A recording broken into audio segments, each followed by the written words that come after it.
Welcome to Nandini மண் சட்டி சமையல். இன்றைக்கி நம்ம இந்த வீடியோவில் பார்க்க போகிறது ஒரு சூப்பரான சுவையில் ரசம் செய்கிறது. எல்லா டிஷ்ஷுமே நான் சூப்பராக செய்கிறேங்க, ஆனால் அந்த ரசம் மட்டும் எனக்கு கரெக்டாக வரலைன்னா இந்த வீடியோ உங்களுக்கு தான். இப்போ நம்ம வீடியோக்குள்ளே போகலாம் வாங்க. இப்போ நான் இந்த மாதிரி புளி ஒரு எலுமிச்சம்பழம் அளவு எடுத்து ஊற வச்சு இந்த மாதிரி நல்லா பிசைஞ்சு கரைச்சி எடுத்துக்கோங்க. இந்த நம்ம கரைச்சதை இந்த மாதிரி தனியாக பாத்திரம் வச்சு அதில் வடிகட்டி எடுத்துக்கலாம். இந்த சக்கையெல்லாம் மட்டும் தனியாக வந்துடும், ஏன்னா இந்த இதுலேயே ஹோல் இருக்கிறதுனால தனியாக அந்த புளிச்சாறு மட்டும் வந்துடும். இப்போ பாருங்கள், இந்த மாதிரி கரைச்சி அந்த தண்ணியை மட்டும் தனியாக எடுத்தாச்சு. நான் திரும்பவும் கொஞ்சம் போல் தண்ணி ஊற்றி திரும்பவும் நல்லா இதை இந்த மாதிரி மசிச்சு விட்டால் அதில் இருக்கக்கூடிய இன்னும் கொஞ்சம் அந்த புளி சாறு எல்லாமே சேர்ந்து வந்துடும். அதையும் நம்ம இதோட ஒன்றா சேர்த்துக்கலாம்.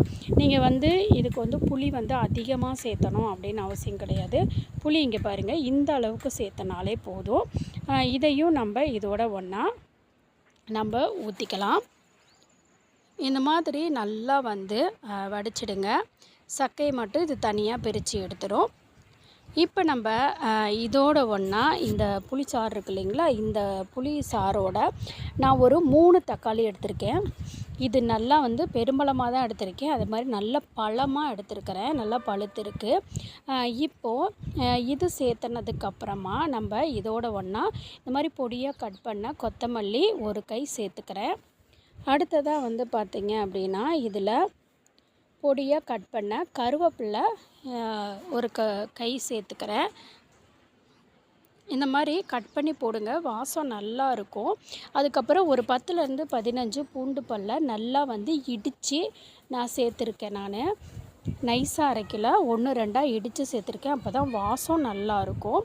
இப்போ இந்த பூண்டு பல்லையும் நம்ம சேர்த்தனதுக்கப்புறம் இதில் ரசப்பொடி நீங்கள் வீட்டில் தயாரித்ததாக இருக்கலாம், வெளியில் கடையில் வாங்கினதாக கூட இருக்கலாம். இதில் 2 ஸ்பூன் அளவு ரசப்பொடி நான் இதோட ஒன்றா சேர்த்துக்கிறேன்.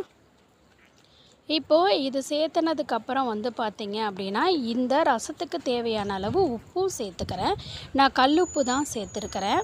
கல்லுப்பு சேர்த்துனதுக்கப்புறம் நீங்கள் கைவிட்டு இந்த மாதிரி கைகள்னாலே நல்லா கரைச்சி எடுத்துக்கோங்க.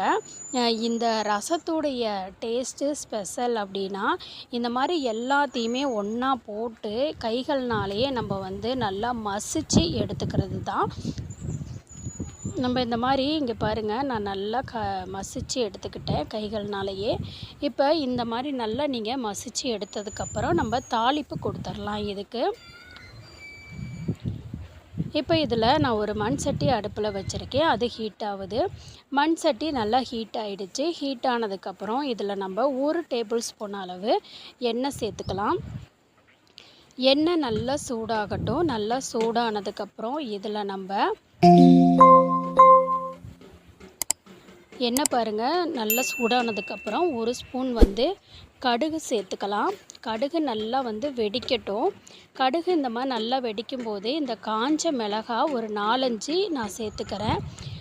இந்த காஞ்ச மிளகாவை சேர்த்துனதுக்கப்புறம் நம்ம கரைச்சி வச்சுருக்கோம் இல்லைங்களா, இந்த கரைச்சதை இதோட ஒன்றா அந்த புளி கரைசல் இருக்குது இல்லைங்களா, தக்காளி அதெல்லாம் இதோட ஒன்றா சேர்த்துக்கலாம். சேர்த்து விட்டு நீங்கள் கலந்து விட்டுக்குங்க. நீங்கள் 2 ஸ்பூன் ரசப்பொடி சேர்த்துறீங்க அப்படின்னா ஒரு 1/2 லிட்டர் அளவுக்கு தண்ணி எடுத்துக்கோங்க. இதுதான் மெஷர்மெண்ட்டு. நீங்கள் இந்த ஸ்டேஜில் பார்த்தீங்க அப்படின்னா இந்த மாதிரி கொதி வரும். ரசம் நரம் கட்டி இந்த ஒரு சைடு இந்த மாதிரி கொதி வரும். அந்த ஸ்டேஜ்லேயே நீங்கள் என்ன பண்ணிடுங்க, அடுப்பை ஆஃப் பண்ணிவிடுங்க. இப்போது சூப்பரான சுவையான ஒரு ரசம் ரெடி ஆயிடுச்சு. இது ரொம்ப டேஸ்ட்டாகவும் ரொம்ப ஈஸியாகவும் இருக்கும். பிடிச்சிருந்தா வீடியோவை லைக் பண்ணுங்கள். நன்றி.